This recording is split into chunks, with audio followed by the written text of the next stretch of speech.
ଦଶମ ସ୍କନ୍ଦ ଗୋପଲୀଳା ଦ୍ୱାଦଶ ଅଧ୍ୟାୟ ଶ୍ରୀ ଶୁକବାଚ।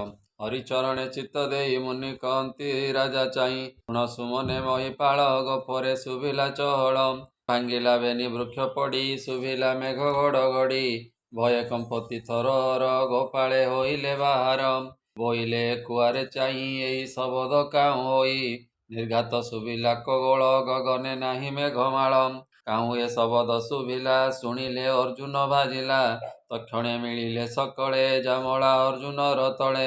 କହନ୍ତି ଭାଙ୍ଗିଲା କେମନ୍ତ ପବନ ନାହିଁ ବଳବନ୍ତ, ଶସ୍ତ୍ରେ ଛେଦିଲା କେହି ନାହିଁ ଭିତରେ ପୋକ ଯେ ନ ଖାଇ। କିମ୍ପା ପଡ଼ିଲେ ମହି ତଳେ ବେନି ଅର୍ଜୁନ ଏକାବେଳେ, ଏ ଢାଳ କାଟନ୍ତେ ଏକେ ଏକେ ଦେଖିଲେ ପଡ଼ିଛି ବାଳକେ।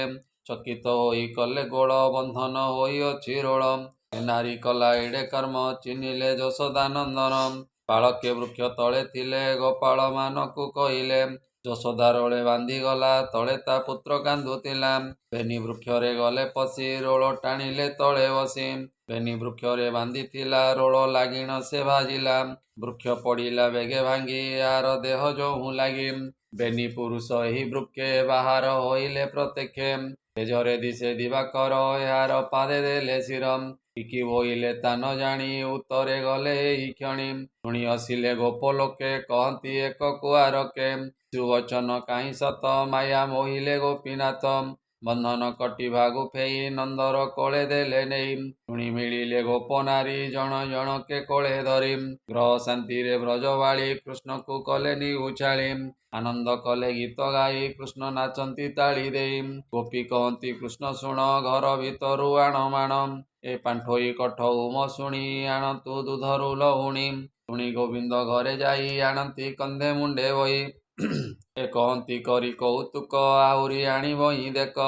ଭକତ ଜନକୁ ସୁଫଳ ଦେଖାଉଛନ୍ତି ଆଦି ମୂଳ, ଭକତ ଜନକର ଦେଖା ଗୋପେ ହୋଇଲା କୋଳିବିକା। ଏ ଡାକଇ କୋଳି କୋଳି ବୋଲି କର୍ଣ୍ଣେ ଶୁଣିଲେ ବନମାଳୀ, ବସ୍ତ୍ରହିଁ ନାହିଁ କଟି ବାଗେ ମିଳିଲେ ଧାନ୍ୟ ରାଶି ଲାଗେ। ଧାନ୍ୟ ଅଞ୍ଜଳି ପେଟେ ଦେଇ ବେଗେ ଧାଇଁଲେ ଭାବଗ୍ରାହୀ, ଏ ମିଳିଲେ କୋଳି ବିକା ଲାଗେ ମାଣ ପାତିଲେ ନେଇ ବେଗେ। କୃଷ୍ଣର ଦୃଷ୍ଟି ଅଛି ଫଳେ ଧାନ୍ୟ ପଡ଼ିଲା ସବୁ ତଳେ, ତକ୍ଷଣେ ତୋଳିବେନି କର ଆଞ୍ଜଳି କଲେ ଦାମୋଦର। ଫଳ ପୁରାଇ ଦେଲା କର କହନ୍ତି ପ୍ରଭୁ ଚକ୍ରଧର, ଏ ଭାଣ୍ଡେ ତ ଅଛି କେତେ ଫଳ ଟେକି ଚାହିଁଲେ ଆଦିମୂଳ। ରତ୍ନ ହୋଇଲା ତତ୍କ୍ଷଣେ ଗୋବିନ୍ଦ ଆଜ୍ଞା ପରମାଣେ, ଏବେ ଓ ଶୁଣ ନରନାଥ କୃଷ୍ଣର ବାଳକ ଚରିତ।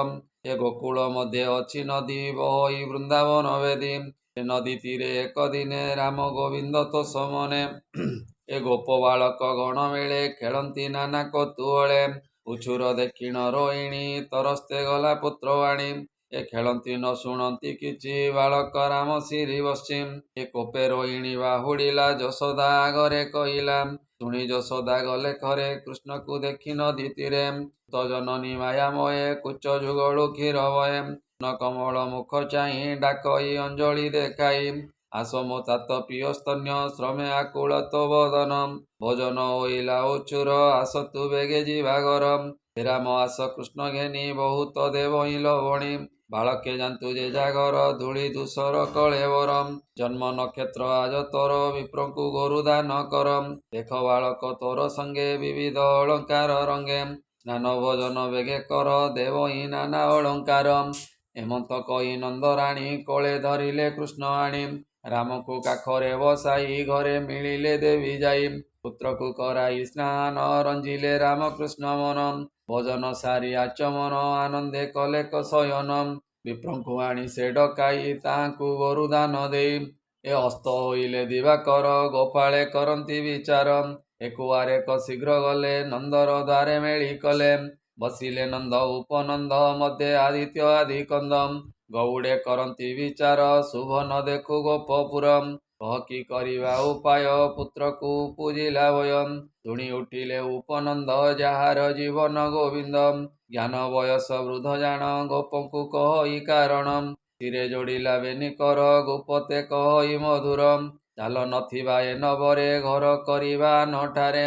ଅନେକ ପଡ଼ିଲା ଆପଦ ପୁତ୍ର ଯେ ଆମ୍ଭର ସମ୍ପଦ, ଦେଖ ଯଶୋଦା ପୁତ୍ର ସଙ୍ଗେ ଆମ୍ଭ ବାଳକେ ନାଶ ଯିବେ। ଅଳ୍ପ ଦିନେ ବହୁ ଭୟେ ଆପଦ ପଡ଼ିଲା ଥୋକାଏ, ତାର କୁମର ଦେଖ ମନ୍ଦ କେତେ ଯେ ପଡ଼ିଲା ପ୍ରମାଦ। ପୂତନାମୁକୁ ଅଛି ତରି ଶୂନ୍ୟରେ ଦୈତ୍ୟ ନେଲା ହରି। ଶକଟ ଉପରେ ପଡ଼ିଲା ସେବେଳେ ଗୋବିନ୍ଦ ରଖିଲା। ଏବେ ତ ତରିଲା ପ୍ରମାଦୁ ଜାମଳା ଅର୍ଜୁନ ଆପଦୁ। ଚାଲ ନଥିବା ଏ ନଗରେ ଯଶୋଦା ଥାଉ ଏକା ଘରେ। ଯେବେ ଗ୍ରାମ ନ ଛାଡ଼ିବା ଏକା ପୁତ୍ରକୁ ନ ପାଇବା। ସକଳ କରି ଦୃଢ଼ ମନେ ଘର କରିବା ବୃନ୍ଦାବନେ। ବହୁତ ଫଳ କନ୍ଦମୂଳ ନିର୍ମଳ ଯମୁନାର ଜଳ। ପର୍ବତ ନାମେ ଗୋବର୍ଦ୍ଧନ ଗୋରୁଙ୍କୁ ଅଛି ଜଳ ତୃଣ। ଗୋପୀ ଗୋପାଳ ତୋଷ ହେବେ ବହୁତ ଦୁଧ ଗାଈ ଦେବେ। କାଲି ପ୍ରଭାତେ ହୁଅ ସଜ ଭାର ସକଟ ବେଗେ ସାଜ। ବୋଧନେ ଚଳି ଯାନ୍ତୁ ଆଗେ ଗୋପ ବାଳକ ଧନ ସଙ୍ଗେ। କେ ରହିବା ବୃନ୍ଦାବନେ କିଛି ନ ଭାଳ ତୁମ୍ଭେ ମନେ। ଶୁଣି ମଣିଲେ ଗୋପ ହିତ ନିଜ ଭୁବନେ ଉପଗତ। ଯେ ଯାହା ଘେନି ପରିଚ୍ଛଦ ଜାନ୍ତେ କରନ୍ତି ସିଂହାନାଦ। ଏ ନନ୍ଦ ଯଶୋଦା ଏକାବେଳେ ରୋହିଣୀ ପୁତ୍ର ଘେନି କୋଳେ। ଏ ପଛେ ଚାଲନ୍ତି ଗୋପୀଜୂତ ଗାବନ୍ତି ନାନା ରଙ୍ଗେ ଗୀତ। ଶକଟ ମାନେ ଯାନ୍ତି ଖର ଧୂଳିରେ ଲୁଚିଲେ ଭାସ୍କର। ମିଳିଲେ ବୃନ୍ଦାବନେ ଯାଇ କୃଷ୍ଣ ଚରିତ ଗୀତ ଗାଇ। ଗୋପାଳେ ଧେନୁ ପଲ ଘେନି ନାନା ପ୍ରକାରେ ବେଦ ଧ୍ୱନି। ଯାଇ ହୋଇଲେ ବୃନ୍ଦାବନ ଆନନ୍ଦ ଗୋପୀଙ୍କର ମନ। ଯେ ବନେ ଯିବେ ଗୋପୀନାଥ ସର୍ବଦା ବହଇ ବସନ୍ତ। ଏ ସୀମା ଆବରି ଗୋପପୁର ଯେ ଯାହା ତୋଳିଲେ ନବର। ଗ୍ରାମ ମଧ୍ୟରେ ନନ୍ଦଘର ଯହିଁ ବିଜୟ ଚକ୍ରଧର। କୃଷ୍ଣ ଦେଖିଲେ ଗୋବର୍ଦ୍ଧନ ଯମୁନା ନଦୀ ବୃନ୍ଦାବନ। ଦେଖି ଆନନ୍ଦ ବେନି ଭାଇ କହନ୍ତି ନନ୍ଦକୁ ବସାଇ। ଯେତେ ଅଛନ୍ତି ବତ୍ସା ଘରେ ଆମ୍ଭେ ରଖିବୁ ନଦୀ ତୀରେ। ଭୋତା ତ ନାହିଁ ତୁ ନ କର ବତ୍ସା ରଖିବୁ ଆମ୍ଭେ ତୋର। ନନ୍ଦ ଆନନ୍ଦ ମନେ କହି କାଲି ହୁଁ ବତ୍ସା ରଖ ନେଇ। ପିତାର ବଚନେ ମୁରାରି ସାନନ୍ଦେ ଚରାନ୍ତି ବାଛୁରୀ। ଗ୍ରାମ ନିକଟେ ଥାନ୍ତି ନିତ୍ୟେ ବନେ ନ ଯାନ୍ତି ଭୟ ଚିତ୍ତେ। ବ୍ୟାଘ୍ର ଭଲ୍ଲୁକ ସିଂହ ତ୍ରାସେ ବତ୍ସା ଚରାନ୍ତି ଗ୍ରାମ ପାଶେ। ଗୋପାଳ ସୁତ ଥାନ୍ତି ପାଶେ ଖେଳ ଖେଳନ୍ତି ନାନା ରସେ। କ୍ଷଣ କ୍ଷଣକେ ବେଣୁନାଦ କେ କହୁ କୃଷ୍ଣର ଆନନ୍ଦ। ଏକୁଆର ଏକ ଭୁଜ ଧରି ଯୁଝନ୍ତି ବାହନାଦ କରି। ବେଲ ଅଁଳା କଟୁ ଫଳେ ତୋଳି ଆଣନ୍ତି ବୃକ୍ଷବାଳେ। ଏକୁଆର ଏକ ମରାମରି ହାସ କରନ୍ତି ରାମ ହରି। ନାନା ପକ୍ଷୀଙ୍କ ନାଦ ଶୁଣି ଗୋପେ ନାଚନ୍ତି ତାହା ବଣି। ଦିନେ ଯମୁନା ତୀରେ ହରି ଆନନ୍ଦେ ଚରାନ୍ତି ବାଛୁରୀ। ହଂସ ଆଦେଶେ ବତ୍ସାସୁର ଆସି ମିଳିଲା ରାତିକାର। ନର ରୂପକୁ ଚାହିଁଲା ବାଛୁରୀ ରୂପକୁ ଧଇଲା। ଏ ବତ୍ସା ସଙ୍ଗତେ ପଶିଗଲା ଅସୁର ମନେ ବିଚାରିଲା। ନିକଟେ ମିଳିଲେ ମୋହର ପାଦେ କରିବି ସତେ ଚୁର। ଏମତେ ରାକ୍ଷସ ବିଚାର ଜାଣିଲେ ପ୍ରଭୁ ଦାମୋଦର। ଶଙ୍କର୍ଷଣଙ୍କ ମୁଖ ଚାହିଁ କହନ୍ତି ଅଙ୍ଗୁଳି ଦେଖାଇ। ଦେଖ ଦୈତ୍ୟ ବତ୍ସା ପାଶେ ଆମ୍ଭକୁ ମାରିବାର ଆସେ। ମାୟା ବାଛୁରୀ ରୂପ ଧରି ଆମ୍ଭକୁ ଆସିଅଛି ମାରି। ଏତେ ବିଚାରି ଭଗବାନ ମୋହିଲେ କୁମରଙ୍କ ମନ। କଇତ ଗଛ ଦେଖି ପୋଏ ରାମକୁ କହିଲେ ଥୋକାଏ। ଏ ଫଳ ଦିଶଇ ସୁସଞ୍ଚ ହସ୍ତ ନ ପାଏ ବଡ଼ ଉଚ୍ଚ। ତୁ ରାମ ଅତି ବଳିହାର ଫଳ ଥୋକାଏ ତୁ ତୋଳ। ଶୁଣି ସାନନ୍ଦ ବନମାଳୀ ବତ୍ସା ନିକଟେ ବେଗେ ମିଳି। ବେନି ଚରଣ ଧରି କରେ ବୋଲାଇ ପିଟିଲେ ବୃକ୍ଷରେ। କରେ ବୋଲାନ୍ତେ ଗଲା ପ୍ରାଣ ଗୋବିନ୍ଦେ ପଶିଲା ତତ୍କ୍ଷଣ। ଦେବେ ଚକିତ ତାହା ଦେଖି ବ୍ରହ୍ମା ହୋଇଲେ ଅତି ସୁଖୀ। ଅସୁର ଦେହ ଲାଗି କରି ଫଳ ପଡ଼ିଲେ ସବୁ ଝଡ଼ି। ବାଳକେ ଦେଖିଣ ଚକିତ କହନ୍ତି ଧନ୍ୟ ଗୋପୀନାଥ। ଆନନ୍ଦେ ଦେବଗଣ ଉଠି କୃଷ୍ଣକୁ କଲେ ପୁଷ୍ପବୃଷ୍ଟି। ହେମନ୍ତେ ରାମ ବନମାଳୀ ବତ୍ସା ରଖନ୍ତେ ନାନା କେଳି। ସକଳେ ଦଧି ଗୁଡ଼ ଅର୍ଣ୍ଣ ଭୁଜନ୍ତି ରାମ ଭଗବାନ। ନିତ୍ୟ ଯମୁନା ତୀରେ ଯାଇ ବତ୍ସା ଚରାନ୍ତି ବେନି ଭାଇ। ବାଳକେ ଯେଜା ବତ୍ସା ଘେନି ଚରାନ୍ତି କରି ବେଣୁ ଧ୍ୱନି। ନିଦାଘ କାଳେ ଖରା ବେଳେ ମିଳିଲେ ଯାଇ ନଦୀ କୂଳେ। ବତ୍ସାକୁ ପିଆଇ ବନ ସକଳେ କଲେ ଜଳପାନ। ଏ କଂସର ମିତ୍ର ବକାସୁର ସଧୀରେ ଭକ୍ଷଇ ଶରୀର। କୃଷ୍ଣକୁ ଦେଖି କାମରୂପୀ କ୍ଷଣ କ୍ଷଣକେ ଦେହ ବ୍ୟାପୀ। ନିଜ ସ୍ୱଭାବେ ମହାକାଏ ଦେଖି ଡରିଲେ ଗୋପ ପଏ। ହେବନେ ଏଡ଼େ ବୋକ ଥାଇ କହନ୍ତି ରାମକୁ ଦେଖାଇ। ଗୋପାଳ ବାଳକେ ପ୍ରଶଂସି ପର୍ବତ ଖଣ୍ଡ ପ୍ରାୟ ଦିଶି। ତ୍ରାସେ ଧାଇଁଲେ ନଦୀ ତୀର ଦେଖି ଧାଇଁଲା ବକାସୁର। ଘୋର ଶବଦ ବେଗେ କଲା ତକ୍ଷଣେ କୃଷ୍ଣକୁ ଗିଳିଲା। ଏ କୃଷ୍ଣ ନ ଦେଖି ଗୋପବାଳେ ଢଳି ପଡ଼ିଲେ ମୋହି ତଳେ। ଋଣ କରନ୍ତି ରୋଦନ ଚକିତେ ଚାହିଁ ଛନ୍ନ ଛନ୍ନ। ଏ ବକାର ତାଳୁ ମୂଳେ ଥାଇ ତାହା ଜାଣିଲେ ଭାବଗ୍ରାହୀ। ଦାସ ବତ୍ସଳ ନର ହରି ବେଗେ ଅନଳ ରୂପ ଧରି। ଏ ତପ୍ତ ଲୁହାର ଯେନେ ତେଜ ତାକୁ ଦହିଲେ ଦେବରାଜ।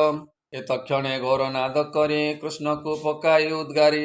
ଧୀରେ ଚାହିଁଲା ବକାସୁର ସୁନ୍ଦର ଦିଶିଲା ଶରୀର। ପୁଣି ବିଚାରୁଅଛି ମନେ ଏହାକୁ ମାରିବି କେଶନେ।